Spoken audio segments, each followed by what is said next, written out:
Bismillahirrahmanirrahim. Assalamualaikum warahmatullahi wabarakatuh. Perkenalkan, nama saya Agyas Izari Ahmad dengan NIM 124-1103-1050-133.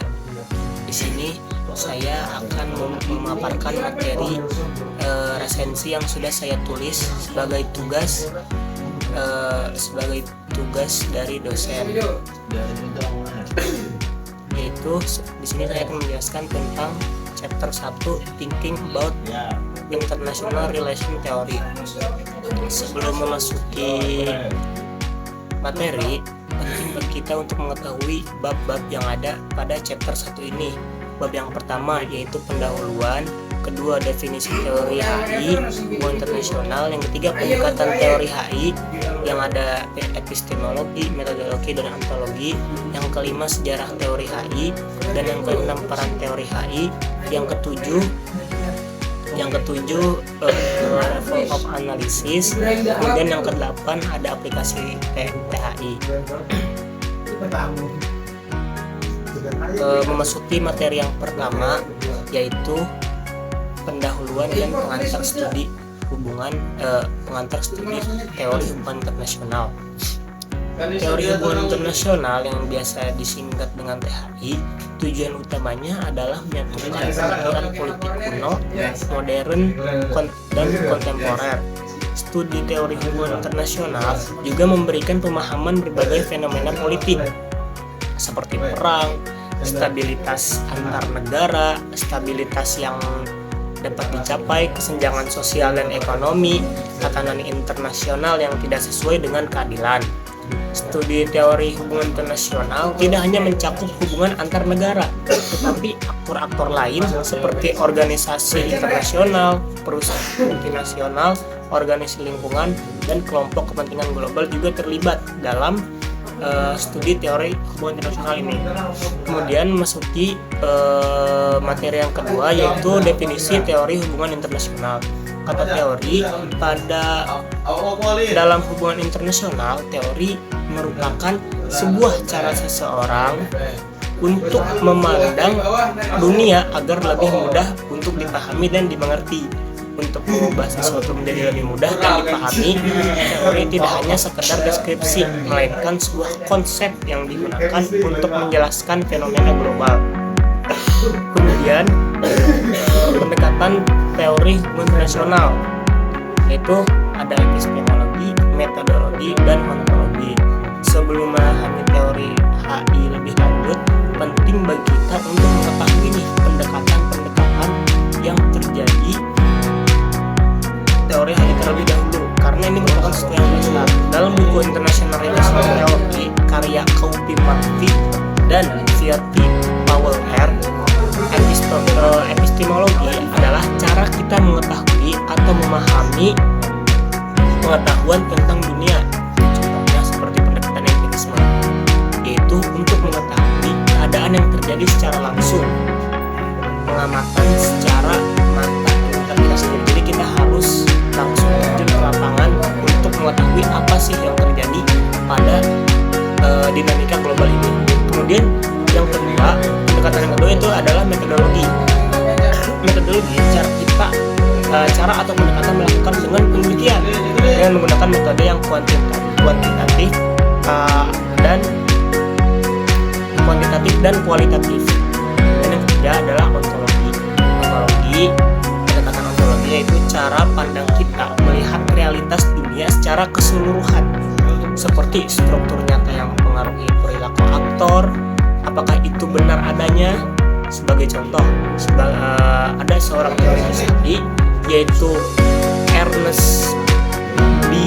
Haas yang karyanya lebih dipengaruhi oleh ontologis yang menghindari dogma-dogma yang tetap berpendapat seharusnya mengedepankan nilai individu. Si teoritis HI ini berpendapat seharusnya mengedepankan nilai individu dan agensi manusia. Kemudian materi selanjutnya yaitu sejarah teori hubungan internasional. Studi hubungan internasional berakar pada pemikiran filsuf klasik seperti Thucydides,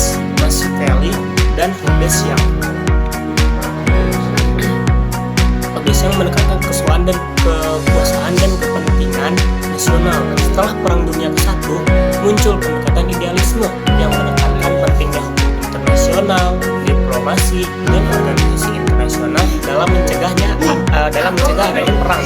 Kemudian setelah Perang Dunia Kedua, realisme menjadi paradigma dominan dalam studi HI. Morgenthau menegaskan bahwa negara bertindak berdasarkan kepentingan nasional dan keseimbangan kekuatan.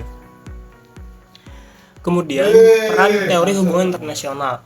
Teori hubungan internasional ini berperan sebagai alat yang memudahkan kita untuk memahami pola perilaku dalam hubungan internasional dalam dinamika global. Mengapa negara dan aktor negara ini berperilaku dengan cara tertentu dalam sistem internasional? Selain itu, teori hubungan internasional menjelaskan tentang kerjasama global, kerjasama antar negara, dan memberi perspektif berbeda dalam melihat dunia. Kemudian, level of analysis. Dalam menganalisis itu ada level-levelnya. Tingkatan analisis dalam hubungan internasional membantu kita memahami berbagai faktor yang mempengaruhi kebijakan negara dan aktor non-negara.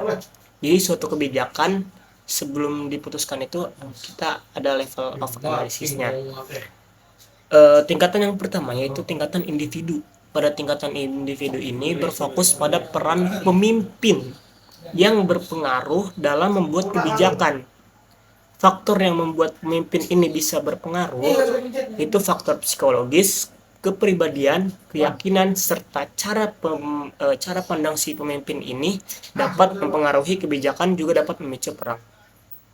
Kemudian tingkat negara. Pada tingkatan ini menganalisis bagaimana kebijakan domestik suatu negara, kebijakan domestik seperti sistem politik, ekonomi, dan ideologi yang bisa mempengaruhi kebijakan luar negeri, kebijakan global, atau mempengaruhi adanya perang. Kemudian yang ketiga yaitu tingkat sistem internasional.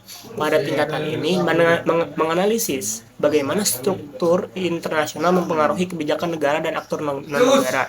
Faktor utamanya adalah distribusi kekuasaan global, keseimbangan kekuatan, aliansi antar negara, dan faktor diplomatik. Pada pendekatan ini membedakan. Nah, kemudian materi selanjutnya yaitu penerapan teori hubungan internasional. Tidak hanya berlaku materi selanjutnya yaitu aplikasi teori hubungan internasional. Pengaplikasiannya, teori hubungan internasional ini tidak hanya berlaku secara teoritis saja, tetapi teori hubungan internasional ini juga memiliki pengaplikasian dalam dunia nyata. Dalam keamanan internasional, memahami bagaimana menganalisis konflik dan perang, dinamika, aliansi, dan perimbangan kekuatan. Dalam ekonomi internasional, menjelaskan peran organisasi internasional. Teori dapat membantu kita memahami secara kompleks tentang hubungan internasional. Nah, kemudian kesimpulannya dari apa yang saya jelaskan yaitu teori hubungan internasional memberikan pengantar yang kuat dalam memahami berbagai teori dalam hubungan internasional. Dalam studi HI, tidak hanya menjelaskan fenomena global dari perspektif yang berbeda, tetapi kita dapat menggali lebih dalam lagi penyebab adanya konflik, kerjasama antar negara, ekonomi global, dan diplomasi. Teori ini juga membahas pendekatan secara teoritis dan metodologis yang digunakan dalam studi HI. Mungkin cukup sekian dari saya. Kurang lebihnya mohon maaf. Wallahul muwaffiq ila aqwamit thoriq. Wassalamualaikum warahmatullahi wabarakatuh.